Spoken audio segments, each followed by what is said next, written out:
আপনি কি কখনো সেই মন্দিরের কথা শুনেছেন যেখানে দেবী স্বয়ং রজস্বলা হন, যেখানে ৩ দিনের জন্য মন্দিরের দরজা বন্ধ থাকে আর ঠিক সেই সময়ে নদীর জল রক্তের মতো লাল হয়ে ওঠে? হ্যাঁ, আজকের ভিডিও সেই কামাখ্যা মন্দিরকে নিয়ে। সেই মন্দির যেখানে কোনো মূর্তির পূজা হয় না, পূজা হয় যোনির। সেই স্থান যাকে বলা হয় তান্ত্রিকদের মহাগড়, আর সেই রহস্যময় শক্তিপীঠ যেখানে বলি, সাপ আর অলৌকিকতা ৩টি একসাথে জড়িয়ে আছে।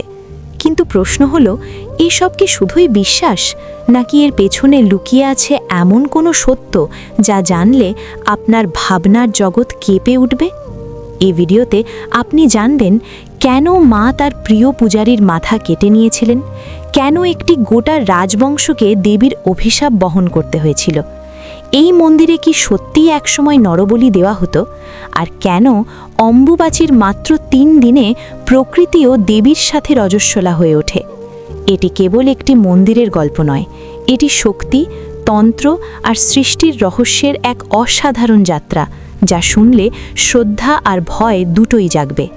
আর একদম শেষে আমরা আপনাকে জানাবো কামাখ্যায় বিরাজমান 10 মহাবিদ্যার এমন এক রহস্য যা তান্ত্রিকরা সারা জীবন খুঁজে বেড়ান।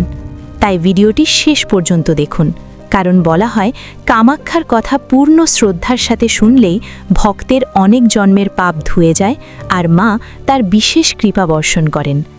যদি এমন রহস্যময় শক্তিপীঠ আর অজানা ধর্মীয় কাহিনীতে আপনার আগ্রহ থাকে, তাহলে এখনই ভিডিওটিতে লাইক করুন আর মা কামাখ্যায় বিশ্বাসী সকল ভক্তরা কমেন্টে লিখুন, জয় মা কামাখ্যা। নমস্কার বন্ধুরা, ভারতে মন্দিরের কোনো অভাব নেই। প্রতিটি শহরে, প্রতিটি গ্রামে, প্রতিটি পাহাড়ে কোনো না কোনো দেবদেবী বিরাজ করেন। কিন্তু আজ আমি আপনাদের যে মন্দিরের কাহিনী শোনাতে চলেছি সেটি সাধারণ নয়, মোটেও সহজ নয়।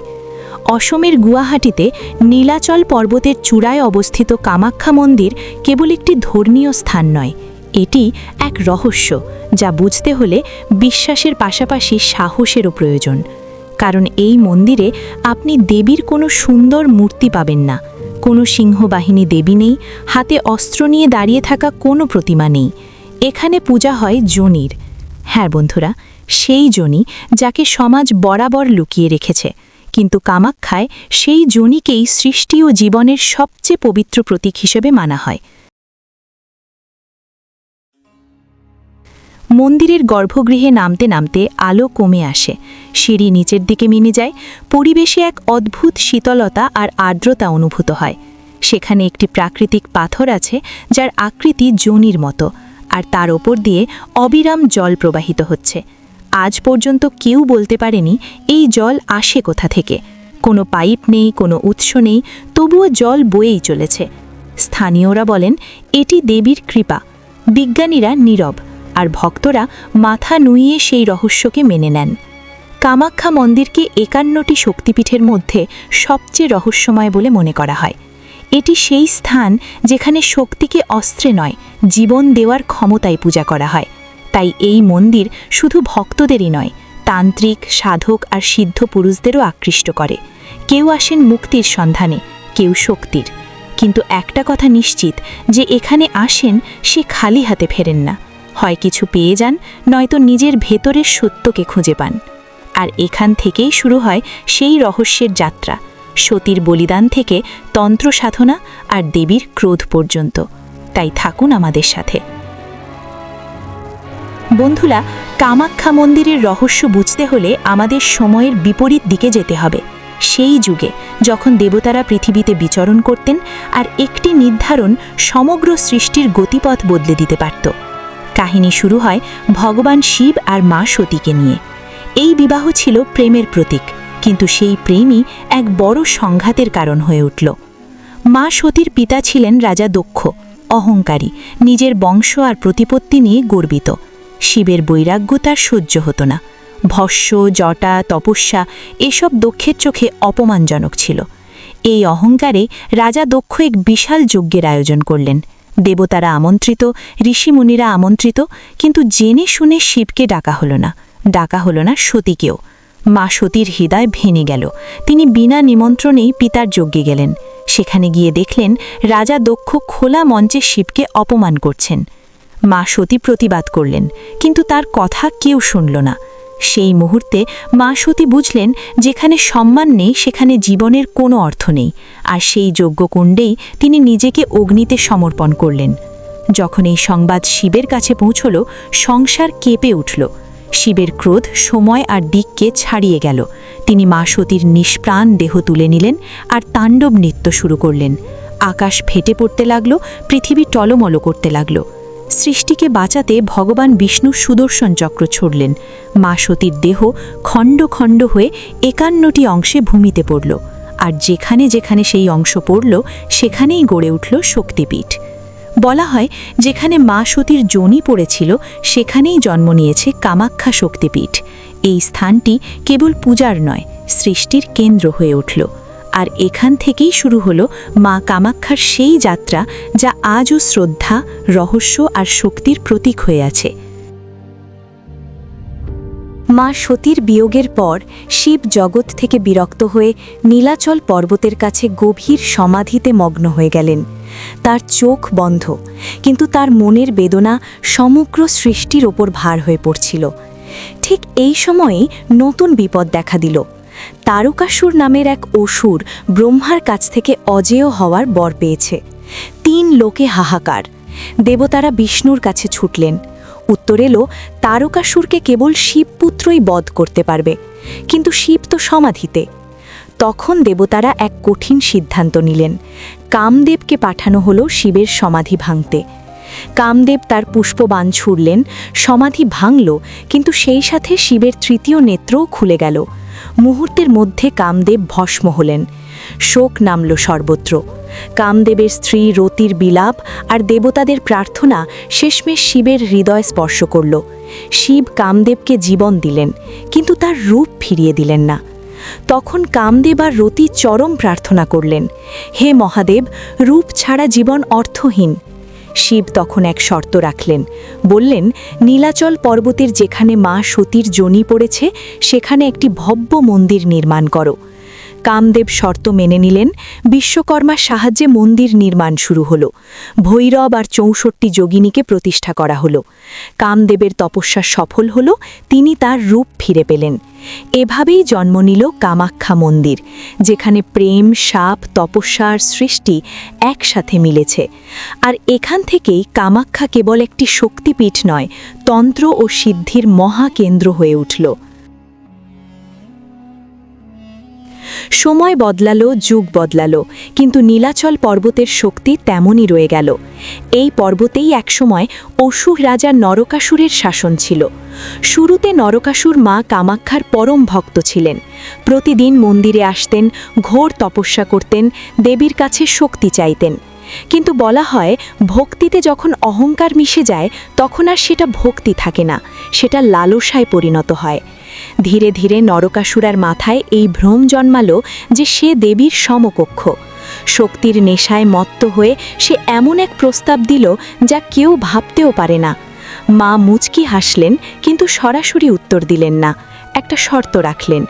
বললেন, এক রাতের মধ্যে নীলাচল পর্বতের চূড়া পর্যন্ত একটি সিঁড়ি নির্মাণ করতে হবে, আর মনে রাখতে হবে সকালে মোরগ ডাকার আগেই কাজ শেষ করতে হবে। নরকাসুর চ্যালেঞ্জ গ্রহণ করল।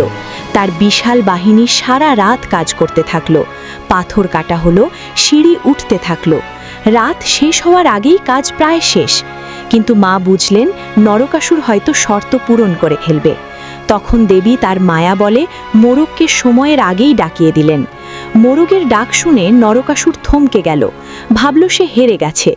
অর্ধেক সিঁড়ি ফেলে ক্রোধে ফিরে গেল। কিছুক্ষণ পরে সত্যিটা বুঝতে পেরে আরও ক্রুদ্ধ হয়ে সে ঠিক করল, আর কেউ মা কামাখ্যার দর্শন করতে পারবে না। আজও কামাখ্যায় আসা ভক্তরা সেই অধুরা সিঁড়ি দেখতে পান, যাকে বলা হয় মেখেলৌজা পথ। আর যে জায়গায় মোরগটি ডেকেছিল, নরকাসুর তাকে সেখানেই মেরে ফেলে। সেই স্থান আজও কুকুরাকাটা নামে পরিচিত। এই অধুরা সিঁড়ি আজও মনে করিয়ে দেয়, ভক্তি যখন অহংকারে পরিণত হয় তখন শেষটা সর্বদাই অধুরা থেকে যায়। বন্ধুরা, কামাখ্যা মন্দিরের সবচেয়ে রহস্যময় পরিচয় হল অম্বুবাচী মেলা। এটি সেই সময় যখন দেবীকে রজস্বলা বলে মানা হয়। প্রতি বছর জুন মাসে যখন আসামে বর্ষা আসে, কামাখ্যা মন্দিরের দরজা 3 দিনের জন্য বন্ধ করে দেওয়া হয়। এই 3 দিনে কোনো পূজা নেই, কোনো আরতি নেই, কোনো দর্শন নেই। বলা হয় এই 3 দিন মা কামাখ্যা স্বয়ং বিশ্রাম নেন। যেমন একজন নারী রজস্বলা হলে বিশ্রামের অধিকারী হন, তেমনি দেবীও এই সময় সৃষ্টির প্রক্রিয়ায় মগ্ন থাকেন। মন্দিরের গর্ভগৃহে একটি সাদা কাপড় বিছিয়ে দেওয়া হয়। 3 দিন পর চতুর্থ দিনে দরজা খুলতে গিয়ে দেখা যায় সেই কাপড় লাল আর ভেজা। এই কাপড়কে বলা হয় অম্বুবাচী বস্ত্র বা রক্তবস্ত্র। এর ছোট ছোট টুকরো ভক্তদের প্রসাদ হিসেবে দেওয়া হয়। মানুষ এটিকে সুরক্ষা ও সৌভাগ্যের প্রতীক মনে করে নিজের ঘরে রাখেন। বন্ধুরা, কামাখ্যার কাহিনীগুলির মধ্যে সবচেয়ে ভয়ঙ্কর ও আবেগ জাগানো কথাটি হল পূজারী কেন্দুকলাই আর রাজা নরনারায়ণের। সেই সময়ে কামাখ্যা মন্দিরের প্রধান পূজারী ছিলেন কেন্দুকলাই। তিনি সাধারণ পূজারী ছিলেন না। তার ভক্তি এতটাই গভীর ছিল যে লোকে বিশ্বাস করত মা কামাখ্যা স্বয়ং তার সাথে কথা বলেন। রাতের বেলায় যখন মন্দিরের দরজা বন্ধ হয়ে যেত, কেন্দুকলাই চোখে কাপড় বেঁধে মায়ের বিশেষ পূজা করতেন। মন্ত্রপাঠ ও সাধনার মাঝে দেবী সাক্ষাৎ আবির্ভূত হতেন। এমনটাই ছিল লোকবিশ্বাস। একদিন এক দুঃখী মা তার মৃত মেয়েকে নিয়ে কেন্দুকলাইয়ের কাছে এলেন। তার চোখে কেবল একটাই আশা, মা কামাখ্যার কৃপা।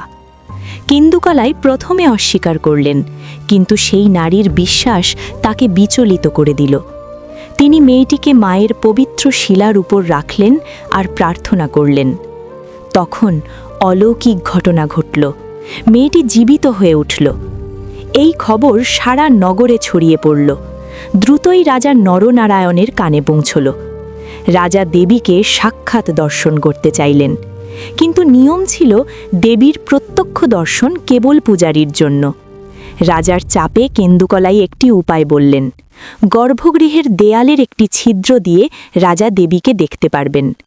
সেই রাতে পূজা শুরু হতেই দেবী আবির্ভূত হলেন, কিন্তু মা বুঝতে পারলেন তাকে লুকিয়ে দেখা হচ্ছে। মা ক্রুদ্ধ হলেন। রাজা নরনারায়ণকে শাপ দিলেন, তার বংশের কেউ এই ক্ষেত্রে প্রবেশ করলে তার বিনাশ হবে। ভয়ে রাজা কামাখ্যা ক্ষেত্র ছেড়ে গেলেন। আজও বলা হয় তার বংশধরেরা এই ক্ষেত্র দিয়ে যাওয়ার সময় চোখ ঢেকে নেন। আর কেন্দুকলাই? কিছু কথায় মা তার মাথা কেটে নিয়েছিলেন, কিছু মতে তাকে পাথরে পরিণত করা হয়েছিল। এই কাহিনী আমাদের গভীর বার্তা দেয়। দেবীর কৃপা যতটা গভীর, তার মর্যাদা ততটাই কঠোর। কামাখ্যায় ভক্তি হল প্রেম, কিন্তু নিয়ম অটল। যদি মা কামাখ্যার এই গূঢ় রহস্য আর অজানা কথাগুলো আপনাকে ভেতর থেকে স্পর্শ করে থাকে, তাহলে এই ভিডিওটি তাদের সাথে অবশ্যই শেয়ার করুন যাদের শক্তিতে বিশ্বাস আছে। কারণ বলা হয় এই কথাগুলো এগিয়ে দিলে মায়ের বিশেষ কৃপা বজায় থাকে। এবং এরকম রহস্যময়, ধর্মীয় ও ঐতিহাসিক সত্য জানতে এখনই চ্যানেলটি সাবস্ক্রাইব করুন। জয় মা কামাখ্যা। নমস্কার।